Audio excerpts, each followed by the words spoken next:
হযরত হাব্বাব ওনাকে কিভাবে নির্যাতন করতেন ইসলাম ধর্ম গ্রহণ করার কারণে। এভাবে শুলের মধ্যে তুলতেন, শুলের মধ্যে তুলে গরম চামচ, এই চামচগুলোর মতো কিছু দিয়ে গরম করে হযরত হাব্বাব থেকে শরীর থেকে এভাবে এই টুকরো টুকরো গোস্ত নিয়ে ফেলতেন।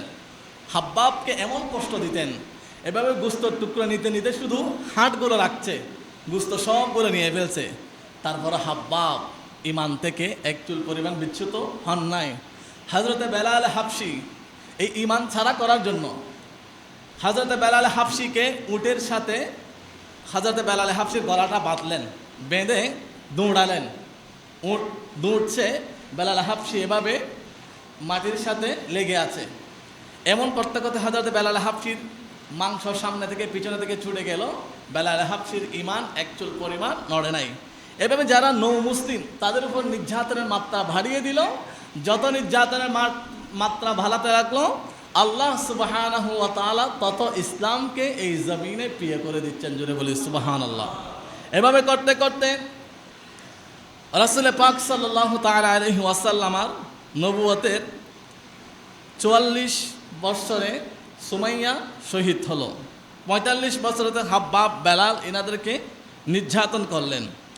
৪৬ বছরে দেখলেন রাসূল পাককে এত কিছু করে ইসলামের দাওয়াত দেওয়া এটা বন্ধ করা যাচ্ছে না। তখন রাসূল পাককে একসাথে দেখা করলেন সবাই এসে, বলে, হে মুহাম্মদ সাল্লাল্লাহু আলাইহি ওয়াসাল্লাম, আপনি কি চান?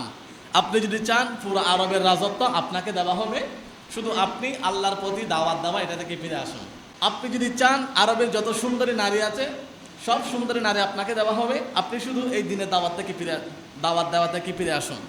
আপনি যদি চান আমরা সবাই আপনার গোলাম হই, আমরা সবাই আপনার গোলাম হব, শুধু আপনি ফিরে আসুন, এই আল্লাহর পথে দাওয়াত দেওয়া থেকে আপনি ফিরে আসুন। রাসূলুল্লাহ সাল্লাল্লাহু আলাইহি ওয়াসাল্লাম বলেন, তোমরা আমাকে কি দেখাচ্ছ? আমার এক হাতে যদি চাঁদ দাও আর এক হাতে যদি সূর্য দাও, তারপর আমি যে আল্লাহর দাওয়াত দিচ্ছি ওই দাওয়াত দেখে আমাকে এক চুল পরিমাণ বিচ্যুত করতে পারবে না। জুড়ে বলি সুবহানাল্লাহ। এইভাবে যখন রাসূল পাককে করলেন, রাসূল পাক কোনো অবস্থায় নত স্বীকার হচ্ছেন না।